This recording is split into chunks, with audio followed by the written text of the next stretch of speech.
Canada once promised opportunity for its own citizens, a place where hard work meant a good life. But today, a growing number of Canadians feel they've been left behind. The national unemployment rate has climbed to 6.9% as of October 2025. That S, not just a number, it represents hundreds of thousands of Canadians struggling to find work. Meanwhile, the landscape of employment is shifting, and it's shifting fast. We're seeing job vacancy positions plummet, down to just 2.7% in the second quarter of 2025. Fewer jobs are open, but more people are looking. For many, the dream of a stable career feels like it's slipping away. We see the faces of disappointment, the resumes that get no reply, the factory floors that have grown quiet. A sense of unease is settling over the nation. The promise feels broken, and Canadians are starting to ask why. What's happening to our job market? And who is benefiting from this massive change? The answers are complex and, for many, deeply unsettling. In the fiscal year 2024 to 2025, Canada opened its doors to a record number of new immigrants, with a significant portion arriving from India. The official narrative from the government frames this influx as essential support for our labor market, a way to fill gaps and drive economic growth. But on the ground, for countless Canadian workers, this surge feels less like support and more like a wave of competition they were never prepared for. The story isn't just about numbers, it's about a fundamental shift in who gets hired. We see skilled professionals from India arriving at our airports, contracts in hand, ready to start jobs that many Canadians believed were meant for them. The very nature of job advertisements is changing. What were once local postings are now global searches for talent, with Canadian applicants often finding themselves on the outside looking in. This isn't just about filling a few empty roles anymore. This is a deliberate, large-scale realignment of Canada's workforce. While the policy is sold as a win-win, many are left wondering, who is truly winning? And at what cost to the workers who already call this country home? Let's look at the official numbers. In October 2025, employment in Canada rose by 67,000 jobs. On the surface, that sounds like good news, but dig a little deeper and a different picture emerges. A significant portion of these new jobs were part-time, not the stable, full-time careers that families depend on. This leaves many skilled Canadians sidelined, underemployed, or completely out of work. At the same time, we're seeing a puzzling trend among new arrivals. While many are finding work, a staggering 34.7% of recent immigrants reported being overqualified for their jobs in September 2025. Highly educated professionals are driving for rideshare companies or working in retail. This suggests a disconnect. Are we bringing in people for jobs that don't truly exist, or are they displacing local workers in other sectors? We see tech startups bypassing local graduates to hire foreign workers, and we see graphs that show a confusing mix of job gains and widespread underemployment. It's a paradox that raises serious questions about the efficiency and fairness of our current immigration and labor strategies. The system seems to be failing both Canadians and many of the newcomers it claims to be helping. The transformation is undeniable. Sectors that were once the backbone of Canadian employment are now shifting right before our eyes. From the high-tech corridors and data centers to construction sites and retail floors, the workforce looks dramatically different than it did just a few years ago. The job vacancy rate plunged to just 2.7% in May 2025. This means fewer openings and fiercer competition for every single position. What's even more striking is who is winning in this new environment. High-skilled immigrants are often hired faster and, in many cases, at higher wage offers, effectively bypassing local talent pools. Canadians are scrolling through endless online job listings, seeing billboards that scream, "Hiring now, global talent welcome," and wondering where they fit in. The rules of the game have changed. It's no longer just about having the right skills or experience. It's about competing in a globalized job market where the odds seem increasingly stacked against the local worker. This isn't an invasion of people. It's an invasion of a new employment reality, and it's happening at an unprecedented speed.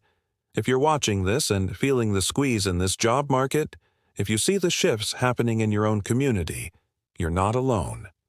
What we're uncovering is a story that affects millions, but it's often buried under official statistics and political spin.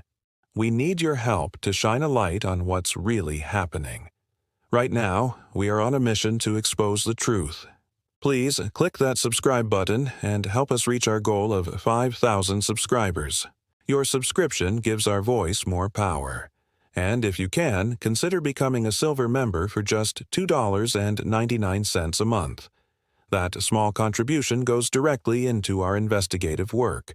It allows us to keep digging for the facts, to tell the stories that matter, and to hold those in power accountable.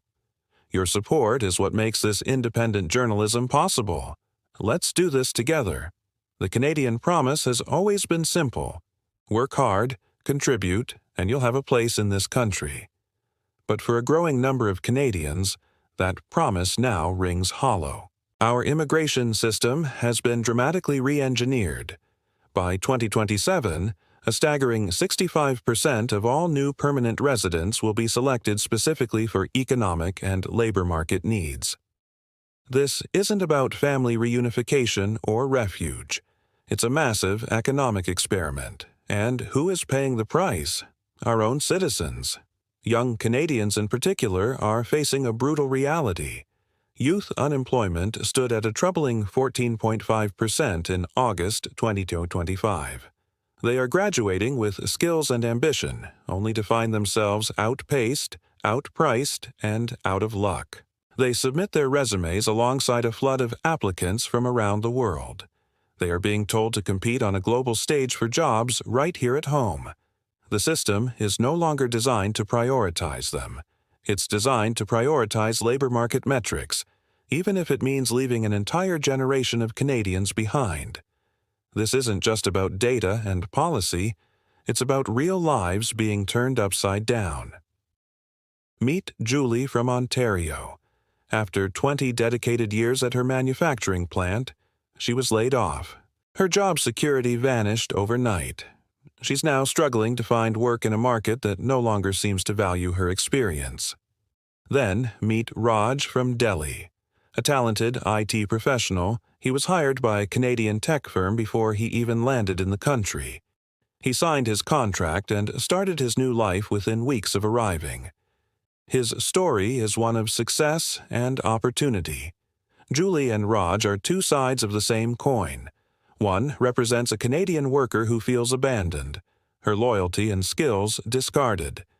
The other represents the newcomer, welcomed with open arms to fill a perceived gap. Their stories aren't in conflict with each other. They are the direct result of a single, overarching policy. A policy that creates winners and losers, that fuels a narrative of us versus them, and that forces us to ask a difficult question. Can Canada build its future by dismantling the security of its own people? When a significant portion of the population feels that the system is rigged against them, something fundamental begins to break. When Canadians lose jobs, watch their industries transform, and feel abandoned by their own government, social trust erodes. People start asking tough questions. Why am I paying high taxes if the jobs are going to someone from abroad?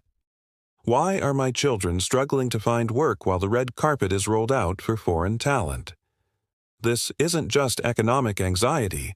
It's a crisis of national identity, and the numbers paint a stark picture.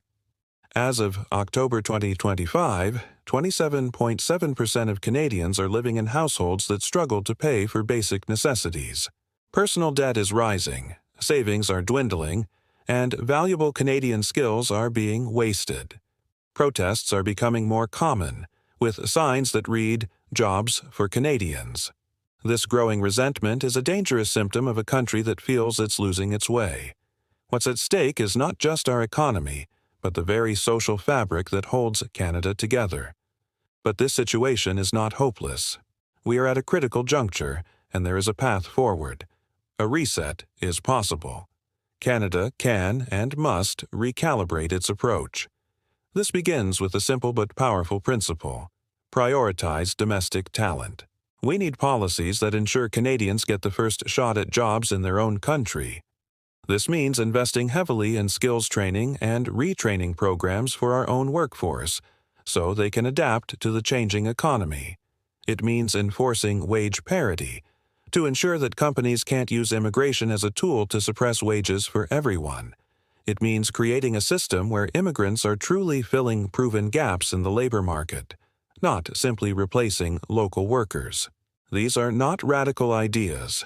They are common-sense solutions that are already being discussed in policy roundtables and whispered in the halls of government. The question is no longer what can be done. The question is, what will you, the Canadian public, demand? The job market was created to elevate Canadians, to provide security, and to build a prosperous society for all of us. It was never meant to sideline our own people in a global competition for jobs at home. If this story matters to you, if you believe that Canada needs to change course, then your action is crucial. Subscribe to this channel right now. Share this video with your friends, your family, and your colleagues. Let's make this conversation impossible to ignore. And, if you can, join our community as a silver member for just $2.99 a month to help us continue this vital work. We are on a mission to hold power to account and to fight for a fair system. Because when Canadians are left behind, it's not just individuals who suffer, our entire country falls behind with them. Thank you for watching.